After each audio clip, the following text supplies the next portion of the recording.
Hello student, welcome to my channel. आज हम पढ़ने वाले history important question for exam class +2 अध्याय 21 राष्ट्रीय आंदोलन तथा भारतीय प्रजातंत्र। इस चैप्टर में 3 टॉपिक पे क्वेश्चन आए हुए हैं। गांधी जी ने भारत छोड़ो आंदोलन क्यों किया, इसका महत्व मूल्यांकन बताना है आपको। 1947 विजय का वर्ष होने के साथ साथ एक त्रासदी का भी समय था, बताना है आपको। तीसरा जो आपका टॉपिक है 1919 से 47 तक जो राष्ट्रीय आंदोलन हुए उसके महत्व बताने हैं आपको।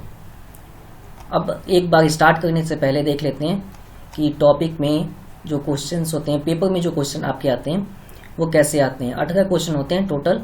एक मैप होगा, 2 नंबर, 4 और 10 नंबर क्वेश्चन आते हैं। टोटल 100 नंबर का होगा। टाइम 3 घंटा होगा। वर्ड लिमिट आपकी होती है 10 नंबर में 200 वर्ड की, पर आप 300 वर्ड तक लिख सकते हैं। अगर आपको लगता है कि आंसर अच्छा नहीं बना है तो वर्ड ऐड कर सकते हैं। वर्ड एक्स्ट्रा लिखने के मार्क्स तो कटेंगे, अगर आंसर ही अच्छा ना बने तो पूरा ही मार्क्स कट जाएगा। तो उससे अच्छा है वर्ड लिमिट आप बढ़ा सकते हैं अगर आंसर में आपको कमी लगता है, या आपको अगर लगता है कि नहीं आपसे मैनेज नहीं हो रहा है तो जैसे मैंने क्वेश्चन किए वैसे ही आप कॉपी कर दीजिए या वैसे ही प्रैक्टिस करके जाइए। 4 नंबर में 80 वर्ड की लिमिटेशन है और 2 मार्क्स में 20 किए तो 30 तक आप लिख सकते हैं। क्वेश्चन नंबर 1 सीधा देखते हैं। 2013 में आया हुआ 10 नंबर में। गांधी जी ने भारत छोड़ो आंदोलन क्यों शुरू किया? राष्ट्रीय आंदोलन के संदर्भ में इस आंदोलन के महत्व का मूल्यांकन कीजिए। क्रिप्स मिशन की विफलता के बाद महात्मा गांधी जी ने ब्रिटिश शासन के खिलाफ अपना तीसरा आंदोलन छेड़ने का फैसला लिया। ये एक जर्नल थे, लॉर्ड जर्नल थे, जिन्होंने एक संगठन बनाई थी कि भारत में एकीकरण के लिए एक संगठन होगा जिसमें सभी राज्य समुदाय शामिल होंगे। और एक और कंडीशन थी उस संगठन की, शर्त ये थी कि उसमें ब्रिटिश अधिकारी भी शामिल होगा। इसलिए ये संगठन फेल हुआ।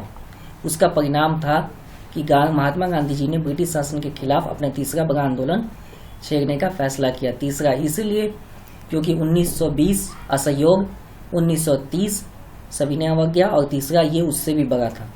भारत छोड़ो आंदोलन शुरू किया गया।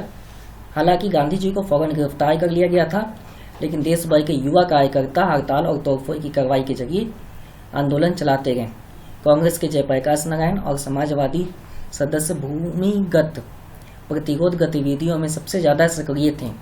पश्चिम में सतारा और पूर्व में मेदिनीपुरी जैसे कई जिलों में स्वतंत्र सरकार की स्थापना की गई थी। तो इसका देखो कारण तो सबसे पहले आपको ये समझ में आ गया कि आंदोलन क्यों हुआ। ऊपर ही पहले 3 लाइन में मैंने समझा दिया। महत्व सबसे पहले ये था कि गांधी जी की गिरफ्तारी के बाद आंदोलन बंद नहीं हुआ। जितने देश में राजनीतिक दल, संगठन, समाज संगठन वो सब शामिल हो गए। उसका सबसे पहला परिणाम आया कि 2 जिले स्वतंत्र होकर स्थापित हो गए। अंग्रेजों के काफी सख्त रवैये अपनाया था अंग्रेजों ने। इसके बावजूद भी आंदोलन को दबाने में सरकार को साल भर से ज्यादा समय लग गया। अब यहाँ एक लाइन में लिखा है कि भारत छोड़ो आंदोलन सही मायने में एक जन आंदोलन था। क्यों जी? कारण अगले लाइन में लिखा है, जिसमें लाखों आम हिंदुस्तानी शामिल थे। इस आंदोलन ने युवाओं को बड़ी संख्या में अपनी ओर आकर्षित किया। क्यों आकर्षित किया? क्योंकि कॉलेज में भी यही सिस्टम थी कि ब्रिटिश अपने रूल लगा रहे थे। तो कॉलेज में भी जो स्टूडेंट पढ़े थे उन्हें था कि नहीं, भारत का अपना शासन होना चाहिए। उन्होंने अपने कॉलेज को छोड़ के जेल का रास्ता अपनाया। जिस दौरान कांग्रेस के नेता जेल में थे उसी समय जिन्ना और मुस्लिम लीग के उनके साथ ही अपना प्रभाव क्षेत्र फैलाने में लग गए थे। जिन्ना को इस बात का डर था कि अगर स्वतंत्र भारत में शासन हिंदुत्व की बनेगी तो मुस्लिम के साथ नाइंसाफी होगी, अधिकारों का हनन होगा। और ये जो स्टेटमेंट है ये ब्रिटिश शासन की दी हुई थी। तो जिन्ना को ये बात समझ में नहीं आई, इसलिए उन्होंने एक अलग संगठन बनाना शुरू कर दिया था इसी समय। और यही परिणाम थे कि आज़ादी के साथ साथ भारत 2 टुकड़ों में बटा, एक इंडिया और एक पाकिस्तान। लास्ट देख लेते हैं कि जो लास्ट जर्नल थे वावेल ने कांग्रेस और मुस्लिम लीग के प्रतिनिधियों के बीच कई बैठकों का आयोजन किया और अंत में यहाँ पे आप ऐड कर सकते हैं, अंत में ब्रिटिश शासन ने भारत को सत्ता सौंपने का निर्णय ले लिया और सौंप कर वो चले गए। जब सौंप कर गए तो सबसे पहला काम भारत का ये था कि हमारे विधानमंडल को एक नए सिरे से चुनाव कराया जाए। तो 1946 में सबसे पहला काम यही हुआ। सामान्य श्रेणी में कांग्रेस को भारी सफलता मिली। मुसलमानों के लिए आरक्षित सीट पर, अब मुस्लिम के लिए सीट आरक्षित थी, उसमें मुस्लिम लीग को भारी बहुमत प्राप्त हुआ। इसके लिए 16 अगस्त 1946 का दिन तय किया गया। उसी दिन कोलकाता में, अब ये लाइन वैसे लिखने की जरूरत नहीं है क्योंकि ये महत्व के लिए निगेटिव पॉइंट है, इसकी हमने उम्मीद नहीं की थी आज़ादी के टाइम, लेकिन हुआ। ये अगले क्वेश्चन में आएगा इसमें। अब देखते हैं 2014 में जो क्वेश्चन आया 10 नंबर में आया, और इस क्वेश्चन की वर्ड लिमिट आपको पता ही है 200 वर्ड की है। तो 200 वर्ड में आपको 300 तक लिख सकते हैं अगर आंसर कम ही लग रहा है तब, नहीं तो कोशिश कीजिए कि 220 225 में हो।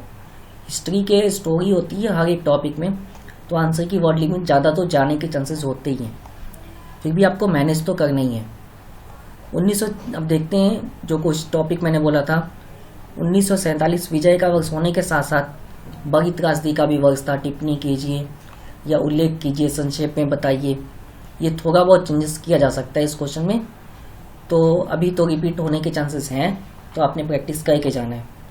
1940 की शुरुआत में प्रांतीय विधानमंडलों के लिए नए सिरे से चुनाव कराए गए। सामान्य श्रेणी में कांग्रेस को भारी सफलता मिली। जो मुस्लिम लीग थी उससे भी भारी सफलता मिली। राजनीतिक ध्रुवीकरण, अब एक तरह बताया गया है कि राजनीति जो सिस्टम थी उसमें बदलाव आ चुके थे। कैसे? क्योंकि पहले सत्ता ब्रिटिश के हाथ में थे, तब जो कुछ भी तय होगा था वो इंग्लैंड में ही तय हो जाता था कि भारत में अगला शासक, अगला गवर्नर जनरल कौन बनेगा। इंडिया में तो वो आकर सिर्फ डिसीजन दे गए थे, लेकिन जब अपनी सत्ता आई तो लोकतांत्रिक यानी वोटिंग के जरिए वोटिंग करवा कर ये पता किया गया कि भाई अब कौन कौन सीट पर कौन कौन व्यक्ति शासन करेगा और देश की बागडोर संभालेगा। तो इसमें मुस्लिम लीग ने भी भागीदारी निभाई और कांग्रेस जो संगठन थे, इन कांग्रेस राजनीतिक दल ने भी अपनी भागीदारी निभाई, जिसमें भारत के भीतर विभिन्न प्रांतों में अब कांग्रेस को भी सफलता इसलिए मिली क्योंकि एक कारण कांग्रेस को जीतने का था कि राष्ट्रीय स्तर पर जो पार्टी चुनाव लड़ती है, ये जिसका दबदबा होता है, वही शासन चलाती है। कांग्रेस ने आज़ादी में सबसे बड़ी भागीदारी और सबसे बड़ी भूमिका अदा की, तो इसलिए शासन भी कांग्रेस को मिला। मुस्लिम लीग ने जितनी भागीदारी की उससे ज़्यादा उसे सहूलियत और सम्मान और शासन प्रणाली मिला। तो इसमें कोई दो राय नहीं था कि किसी भी धर्म के साथ इंसाफ या नाइंसाफी किया गया। भारत की सत्ता में एक सबसे अच्छी चीज़ ये है कि लोकतांत्रिक तरीके से चलता है। दूसरा कि एकल बहुमत प्रणाली के हिसाब से चलता है। वोट आपको दिया जाएगा, वोट मिलेगा और जिसके वोट ज़्यादा आएंगे वही जीतेगा, फिर वो शासन करेगा। तो इस सिस्टम में दिक्कत नहीं है। तो जो यहाँ पे जिन्ना को थी स्टेटमेंट वो गलत ही था। अब देख लेते हैं एक बार यहाँ पे कि आगे के स्टेटमेंट में आपको कैसे लिखना है, जिसमें भारत के भीतर विभिन्न प्रांतों को सीमित सुविधा दी जानी जा सकती थी। थोड़ी सी यहाँ पे ठीक कर लेनी है आपने स्टेटमेंट। अब यहाँ पे बताया गया है कि कैबिनेट बनाए गए। कैबिनेट मिशन का यह प्रयास भी विफल रहा। वादा टूट जाने के बाद जिन्होंने पाक की स्थापना के लिए लिखित मांग का समर्थन में एक प्रत्यक्ष कार्रवाई दिवस का आह्वान किया। जिन्ना ने तय कर लिया था कि कांग्रेस का समर्थन नहीं करना। आज़ादी के बाद हमें अलग ही सत्ता चाहिए, 2 संविधान चाहिए। अब इसी जिद पे जिन्ना का कारनामा था कि हमें पाक बनाना है, उसके लिए एक नया लिखित मांग चाहिए कि लिखित तौर पे कि हमें अलग करो। तो ये लिखित तौर पर था, तो कोई भी जो समर्थन थे, कोई भी जो सत्ताधारी थे वो तैयार नहीं थे। अब इसी के लिए आज़ादी के साथ साथ एक त्रासदी का भी समय था। ये लिखा हुआ है ना, तो त्रासदी ये था कोलकाता में खून की होली खेली गई, यानी सिर्फ आप सोच सकते हैं कि कितनी बड़ी जो सांप्रदायिक दंगे होते हैं ना, उसी तरह हुआ था सांप्रदायिक दंगे कोलकाता में, जिसमें कोलकाता, बंगाल, बिहार और पंजाब तक ये समस्या फैली।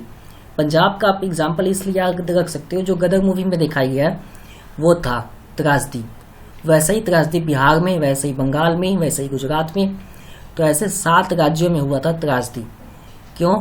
क्योंकि आज़ादी के साथ साथ हमने धर्म और एकीकरण को अच्छे से नहीं अप्लाई किया, अच्छे से जोड़ा नहीं, तो इसलिए ये समस्या दिखने लगी और ब्रिटिश ने इसी का फ़ायदा उठा के जाते जाते भी तोड़ कर गए थे।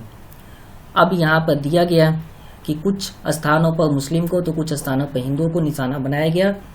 फरवरी 1947 में लॉर्ड माउंटबेटन को वायसराय नियुक्त किया गया। अब यही था कि आखिरी दौरे में उन्होंने ऐलान कर दिया कि ब्रिटिश भारत को स्वतंत्र दे दी जाएगी, लेकिन उसका विभाजन हो गया।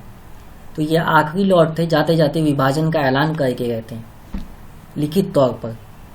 अब यहाँ पे दिया गया सत्ता एंड में आपको दी गई कि भारत खुशियां मना रहा है। अब मोहनदास करमचंद गांधी के जय जयकार के नारे लग गए थे, राष्ट्रपिता की उपाधि दी गई थी। आंसर त्रासदी का था, लेकिन हम पूरा त्रासदी या तबाही नहीं लिख सकते हैं, क्योंकि आंसर में एक तरफा सिर्फ निगेटिव जाएगा न्यूज़। तो हिस्ट्री में से कुछ पॉइंट अच्छे भी थे कि त्रासदी समाप्त होने के बाद हमने अपनी संविधान सभा की बैठक की, किसके निगरानी में? गांधी जी के, और उन्हें राष्ट्रपिता की उपाधि भी देते हुए सभा को स्टार्ट किया, और एंड में असेंबली के बाहर जय जयकार के नारे लग रहे थे गांधी जी के लिए, क्योंकि इतनी बड़ी सफलता मिली थी तो नारे तो लगने ही थे। तो क्वेश्चन आपका कंप्लीट है। अगला क्वेश्चन देखते हैं। इसमें आपको जो जो पॉइंट नए होंगे केवल वही समझाऊंगा, बाकी पहले वाले वीडियो आप देख लीजिए, वहां से समझने का पैटर्न आपका क्लियरिटी हो जाएगा। यहाँ से आपको सिर्फ नोट करना है। क्वेश्चन एक बार देखते हैं। क्वेश्चन स्टेटमेंट में जब आते हैं तो आपको स्टेटमेंट 2-3 बार पढ़ने होते हैं, यानी क्वेश्चन जब लाइन में लिखे हो तो। महात्मा गांधी जी ने 1919 से 1947 तक भारतीय राष्ट्रीय और राजनीतिक परिदृश्य पर अपना दबदबा कायम रखा और भारतीय राष्ट्रीय आंदोलन को एक जन आंदोलन बना दिया। तो वो कैसे बना दिया वो आपने लिखना है। तो छोटे छोटे आंदोलन लिखने से अच्छा है 4 बड़े बड़े आंदोलन लिख दीजिए, जिससे आंसर में लाइन कंप्लीट हो जाए, पॉइंट भी। तो सबसे पहले रॉलेट एक्ट को लिखा गया, बताया गया पूरा डिटेलिंग में, जैसे मैंने पहले वाले वीडियो में बताया। तो यहाँ पे उसके बाद असहयोग का पूरा डिटेलिंग मैंने किया। फिर सविनय अवज्ञा, लास्ट में आपके भारत छोड़ो आंदोलन, और एंड में सीधा स्टेटमेंट रिपीट किया जो क्वेश्चन में था। इसी प्रकार महात्मा गांधी जी ने 1919 से 47 तक भारतीय राष्ट्रीय और राजनीतिक परिदृश्य पर अपना दबदबा कायम रखा और भारतीय राष्ट्रीय आंदोलन को एक जन आंदोलन बना दिया। इसमें कुछ समझाने का था ही नहीं, तो इसीलिए मैंने ज़्यादा यहाँ पे आपको समझाने की कोशिश नहीं की, सिर्फ स्टेप्स दिखाएं कहाँ पे। एक बार आप क्वेश्चन रीड करेंगे तो आपको सब समझ में आ जाएगा। अब देखते हैं क्वेश्चन नंबर 4। क्वेश्चन नंबर 4 में भी ऐसा ही क्वेश्चन है, लेकिन यहाँ पे थोड़ा सा समझना है आपको। 1917 के बाद गांधी जी के नेतृत्व में सत्याग्रह आंदोलन के महत्व की व्याख्या करें। पहला आंदोलन था चंपारण, जहाँ से गांधी जी को ये पूरे देश को ये पता लगा कि एक राष्ट्रीय नेता भी है जो देश के लिए बड़े बड़े आंदोलन कर सकता है और देश को स्वतंत्रता भी दिला सकता है। तो गांधी जी ने सबसे पहले आंदोलन किसानों के लिए किए, चंपारण, ये बिहार है। दूसरा गुजरात में 2 आंदोलन हुए थे, खेड़ा और अहमदाबाद में, एक किसान के लिए, एक मजदूर के लिए।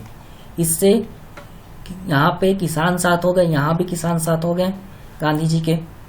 रॉलेट एक्ट को ये एक दयनीय कानून था, तो इस कानून के खिलाफ वर्ड सेम है, यहाँ पे जो लिखा है जो बोल रहा हूँ सेम है। पर्यायवाची शब्द एक से अधिक वर्ड होते हैं सेम सेम, तो आपको भी वर्डिंग ज़्यादा आनी चाहिए ताकि आप खुद भी स्टेटमेंट अच्छा बना सकें। तो इसके खिलाफ भी आंदोलन किया, जिसके साथ भारत के कई सारे वर्ग शामिल हो गए। असहयोग भी सेम, कि भारत में ब्रिटिश शासन सहयोग से स्थापित हुआ है, यह शासन इसी सहयोग के कारण चल पा रहा है। अगर सहयोग को वापस ले लिया जाए तो आंदोलन इस आंदोलन से स्वतंत्रता मिल सकती है, ये सिद्धांत था। असहयोग आंदोलन समाज के सभी वर्गों को एकजुट किया। इसी विचार के कारण सविनय अवज्ञा और दांडी मार्च। नमक एक शक्तिशाली प्रतीक है और सबके खाने का एक हिस्सा है, इसीलिए सबकी जरूरत के कारण सभी वर्ग को शामिल होना था इस आंदोलन में। व्यापारी वर्ग ने इस आंदोलन में पैसे से सहयोग किए, जिस वर्ग को जिस हिसाब से लगा सहयोग करने का किया, ताकि देश में स्वतंत्रता आ सके और एक स्वतंत्र स्वराज स्थापित हो सके। तो इस प्रकार अलग अलग वर्ग ने दांडी मार्च में हिस्सा लिया और नमक सत्याग्रह आंदोलन को एक सफल आंदोलन बनाया गया। वापस क्यों लिया गया? क्योंकि इरविन 1 साल के अंदर गांधी जी को अनाउंस कर चुके थे कि हम आपकी सारी शर्तें मानने को तैयार है, जो आपने रखी है। सविनय अवज्ञा शुरू नहीं होता क्योंकि लॉर्ड इरविन गांधी जी के कोई भी शर्त मानने को तैयार नहीं थे। 11 मांगे थी, तो वही 11 मांगे पहले वाले वीडियो में आप देख सकते हैं, उसमें बताया है। कुछ समान मांगे थी, जैसे कि जिन लोगों को रॉलेट एक्ट असहयोग में पकड़ा गया उन्हें छोड़ दिया जाए, व्यापारियों पर टैक्सेस कम किए जाए और नमक कर हमेशा के लिए बंद किए जाए, और किसी भी राजनीतिक जो नेता हैं उन्हें गिरफ्तारी नहीं होगी। तो इतने बड़े बड़े शर्त जो ब्रिटिश के लिए थे उन्होंने मना कर दिया। 1 साल सविनय चलने के बाद, सविनय अवज्ञा चलने के बाद ब्रिटिश को समझ में आ गया कि हमें शर्त तो माननी पड़ेगी, तो शर्त माना और आंदोलन को वापस गांधी जी ने ले लिया। तो ऐसे असहयोग कह रहा हूँ, सविनय अवज्ञा वापस लिया गया था, नहीं तो वापस ही नहीं लिया जाता। अब कुछ इम्पोर्टेंट डेट देखते हैं। ये डेट है, आप खुद भी रीडिंग कर सकते हैं। तो डेट है 15 से लेकर 46 तक, यानी टोटल कौन कौन से आंदोलन हुए, गांधी जी किसमें शामिल थे, किसमें किसानों ने खुद आंदोलन किए, उनसे प्रेरणा लेकर, उनसे सीख लेकर। तो सबसे पहले अफ्रीका से लौटे थे 15 में, चंपारण में पहला आंदोलन, फिर गुजरात में, अहमदाबाद में रॉलेट एक्ट, जलियांवाला बाग। ये कोई आंदोलन नहीं है, ये हिंसात्मक बदला आप कह सकते हो रॉलेट एक्ट के खिलाफ जो आंदोलन हुआ था, क्योंकि सबसे ज्यादा भीड़ लगी थी रॉलेट एक्ट में। तो सोचा अगर भीड़ ही ना हो तो कोई आंदोलन नहीं होगा, तो गोली चला दो, तो इसलिए ये जलियांवाला बाग हत्याकांड हुआ था। फिर असहयोग, फिर बागदोली में किसान आंदोलन, लाहौर अधिवेशन, फिर सविनय अवज्ञा, फिर उसके बाद इरविन समझौता 1 साल बाद। उसके बाद ये था एक प्रकार का प्रस्ताव के लिए संगठन बनाया गया था, कांग्रेस के मंत्रिमंडल का त्याग पत्र 4 साल के बाद इस संगठन के खिलाफ। और उसके देख लो कितना टाइम है, 3 सालों बाद भारत छोड़ो आंदोलन हुआ और एक सांप्रदायिक हिंसा को रोकने के लिए ये तो एक प्रकार का हिंसा ही हुआ था आज़ादी के टाइम। तो इसके लिए गांधी जी ने पूरे भारत का दौरा किया था, देखा था कहाँ पे कितना भयानक हिंसा हुआ है। तो इसी प्रकार के ये डेट आप खुद भी रीड कर सकते हैं 2 बार, ताकि आपको पॉइंट याद हो। तो उम्मीद है इस वीडियो से हेल्प हुआ होगा। तो अधिकतर विद्यार्थी सहयोग नहीं करते, तो सहयोग कीजिए, सब्सक्राइब कीजिए। कोई क्वेश्चन हो तो कमेंट कीजिए। वीडियो से तो हेल्प होती है तो लाइक कीजिए, आपके फ्रेंड है उन्हें शेयर कीजिए। और नेक्स्ट वीडियो में मिलेंगे, देखने के लिए धन्यवाद।